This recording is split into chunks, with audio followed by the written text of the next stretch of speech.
itu adalah kolam. Dulu memang ini sejarahnya adalah kolam. Nah, Sadayana ini semua ini empang. Kemudian di empang inilah ada seseorang ulama besar yang datang memang dari negara Yaman. Nah, di waktu datang kemari beliau adalah membuat masjid di kota Empang ini. Tadinya semua ini kulah, tapi dengan kekeramatan beliau, dengan kedekatan beliau dengan Allah Ta'ala, Allah memberikan satu air Empang ini seperti jadi daratan. Setelah jadi daratan, dibangunlah menjadi masjid. Dirinya masjid ini tepatnya kira-kira tahun berapa? 1898. Jadi kalau hijriahnya 1390 berapa gitu.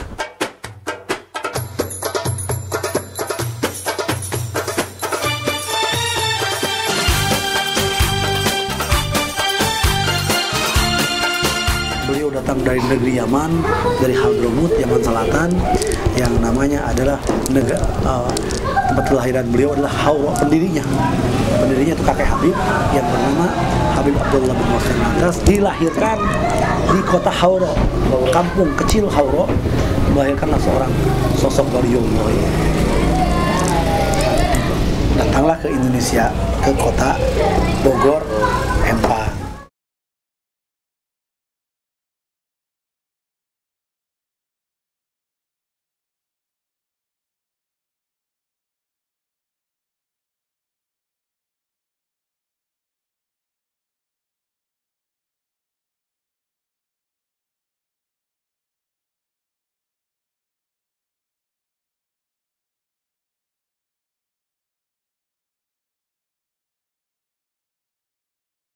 Banyak sekali kekeramatan beliau yang sudah tersentuh, yang sudah terdengar di mana-mana.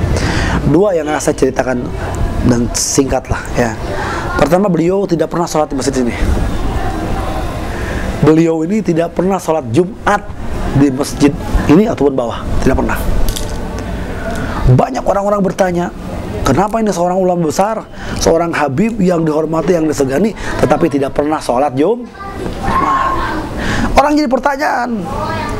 Waktu demo ditanya, kenapa ini Habib, katanya, Anda mengajarkan sholat Jumat wajib, sholat lima waktu wajib, tapi Anda sendiri tidak sholat Jumat. Tidak banyak cerita itu Habib membuka jubahnya. Di waktu mereka datang ke rumah besar, ke rumah beliau, dibuka jubahnya. Di waktu buka jubah, dilihatkan, itu langsung mereka lari melihat jubah.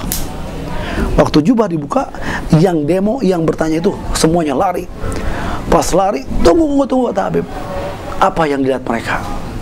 Yang dilihat mereka orang-orang seperti hison wal himar, seperti kuda dan keledai himar.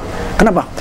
Disinilah orang-orang yang sedang sholat Jumat, imam sedang khutbah, dia banyak bicara, ngobrol-ngobrol. Nah, makanya Habib itu tidak pernah sholat. Jadi Habib kemana? Jadi Habib langsung sholat di Haramain.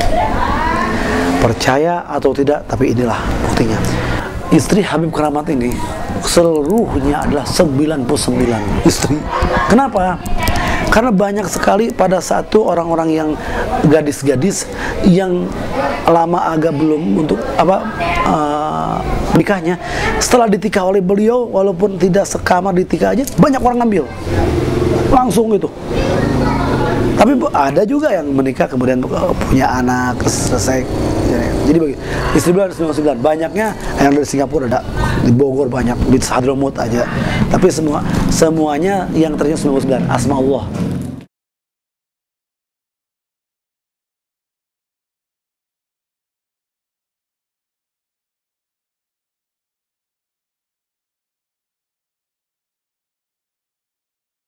Jadi di waktu kewafatan beliau, fagama Habib Alwi bin Muhammad bin Tahir Al-Haddad, berdirilah seorang nama Habib Alwi, murid daripada beliau, dan sudah tercantum Habib Abdullah akan dimakamkan di ini tempat. Nah, langsung dimakamkan pada saat itu, dan tamu-tamu beribuan manusia pulang menyaksikan kepergian beliau. Dan Habib Abdullah bin Muhsin ini dimakamkan 1 tahun. Nah, keunikannya wafatnya akhir tahun, dimakamkannya awal tahun.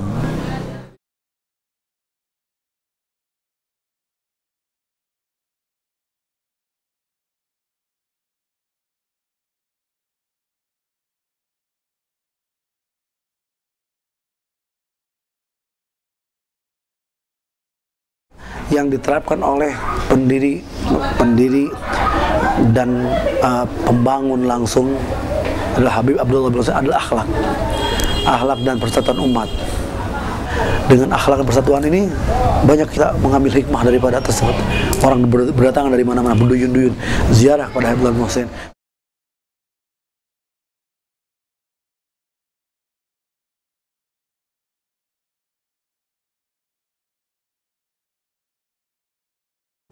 Koleksi yang ada sekarang ada kamar beliau yang usianya hampir 100 tahun lebih. Nah, kamar ini tidak mudah orang masuk. Yang pasti masjid pasti membawa manfaat, pasti dimanapun masjid. Kelebihan masjid ini untuk memberikan manfaat banyak hal, itu membawa rezeki ke semua yang ada di sini. Di antaranya para tamu-tamu dari mana aja kalau datang istirahat kemari, mereka duduk, mereka belanja, membeli stanggi, membeli sarung, membeli mukena dari kita. Jadi manfaatnya ke masjid ini kita bisa adanya talibul ilmu, zikir di sini. Kemudian suka munagosah, tanya jawab, dialog, dan banyak tamu-tamu dari luar negeri yang mau di sini. Kenapa? Karena ini masjid An-Nur Gat'ah min Tarim. Batah punya masjid Tarim. Karena Masjid An-Nur ini adalah sebagian dari negara Tarim, tanah. Kenapa sudah Tarim? Karena orang-orang yang sini yang dulu didatangkan dari mana-mana, yang sholat di sini, yang dari Hadramut, dari Mekah, dari Saudi, dari Madinah, dari Maroko, dari Timur Tengah, banyak sekali yang datang kemari. Nah, itulah kemanfaatannya masjid yang ada di sini. Dengan ada masjid sini lain. Kenapa? Banyak tamu-tamu asing. Kalau orang sholat di sini pasti ada aja ketemu dengan orang asing. Siapa orang asing itu? Dari Timur Tengah itu. Orang-orang datang mari sengaja. Kelebihannya begitu. Banyak manfaatnya.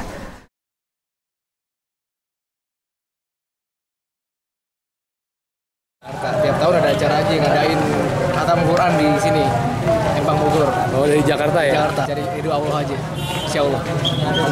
Rombongan dari Jakarta? Cuma 4 saja ya. 4 orang. Udah berapa kali ikut acara ini? Sekali sih sini. Tahu sini dari siapa? Tahu sini dari pengumuman di masjid. Kesannya gimana? Kesannya terhadap Masjid An-Nur yang sering didatengin banyak orang ini? Ya kita menambah ilmu aja, iman gitu. Amin. Bertambah iman dan takwa kita aja, insya Allah. Alhamdulillah ngambil keberkahan. Sudah rutin 21 Ramadan di Empang. Tiap tahun Bapak mengikuti ini? Bapak dari mana asal? Dari Jatinegara, Jakarta. Jakarta? Ya. Rombongan Bapak? Saya berdua, mobil saya Mercy paling depan. Kenapa Pak mengikuti acara tarawih di Bogor ini? Tadi ngambil keberkahan. Seperti guru-guru kita bilang, ada tempat-tempat ini kan nggak setiap tempat, kampung, kota ada acara seperti ini. Taman Quran.